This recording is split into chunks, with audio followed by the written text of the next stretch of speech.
নমস্কার বন্ধুরা, আরোহী কিচেনে আপনাদের স্বাগত জানাই। আখের গুড় দিয়ে আমের আচার বানাবো। কড়াইয়ে জিরা দিয়ে দিলাম। জিরাটাকে আস্তে আস্তে ভেজে নেব। বেশি জোরে জাল দেবো না, তাহলে পুড়ে যাবে। আস্তে আস্তে লাল লাল করে ভেজে নেব। জিরা ভেজে নিচ্ছি। জিরাটা আস্তে আস্তে ভাজবো। খুব জোরে জাল দিলে জিরাটা পুড়ে যাবে। আমি গোটা ধনে নিয়ে নিচ্ছি, ধনেটা ভেজে নেব। ধনেটাও আস্তে আস্তে লাল লাল করে ভাজবো।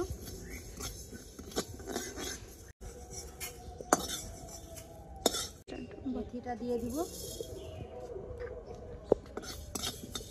মেথিটাকেও লাল লাল করে ভেজে নেব। দিয়ে দিব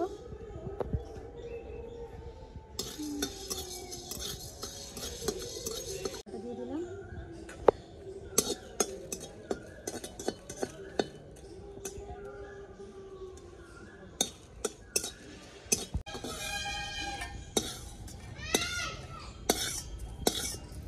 মৌরিটা ভেজে নেব।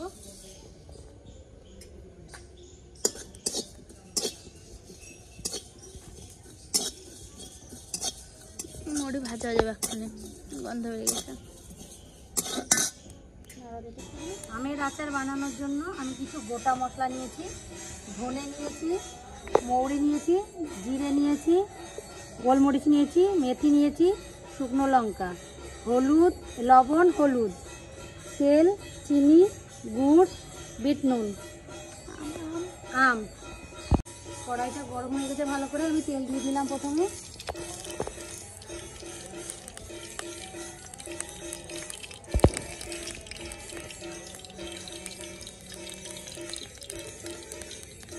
তেলটা খুব ভালোভাবে গরম হয়ে গেছে। এবার আমি আমগুলো দিয়ে দেবো।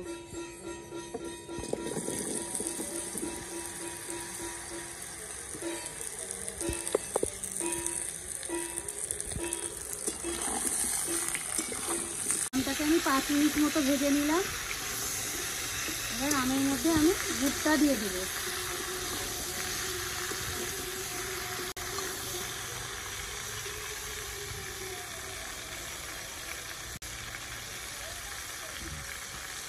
আমি এখানে 1 কেজি আম নিয়েছি।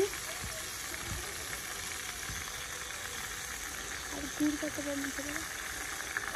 গুড়টা আমি 500 নিয়েছি।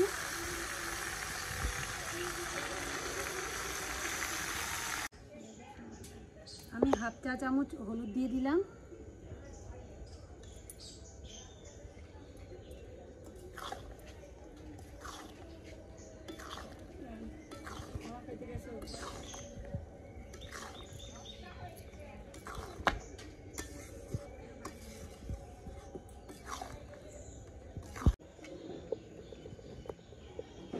আমার বাটিতে যেটা গুড় ছিল, আমি একটু জল নিয়ে ওটা ধুয়ে একটু জল দিয়ে দিলাম।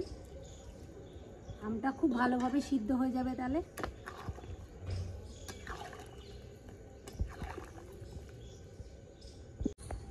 আমটা খুব ভালোভাবে ফুটছে, আর একটু সেদ্ধ হলে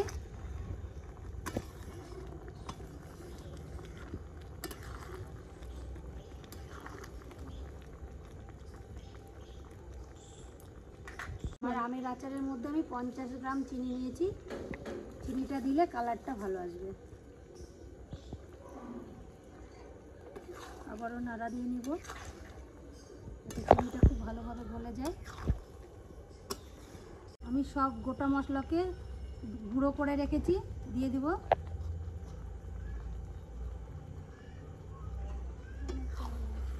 আমার আচার হয়ে এসেছে, আমি এবার নামিয়ে দেব।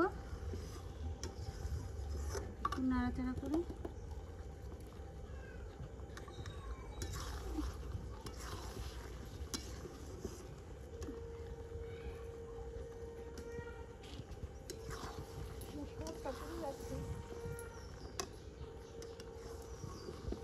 আমার আচার হয়ে গেছে।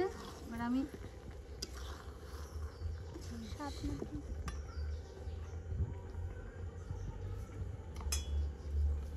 প্রথমে 1 চা চামচ লবণ দিয়েছি। এবার স্বাদ অনুযায়ী আপনারা বিট লবণ দিয়ে দিবেন। আমি 1 চা চামচ বিট লবণ দিলাম।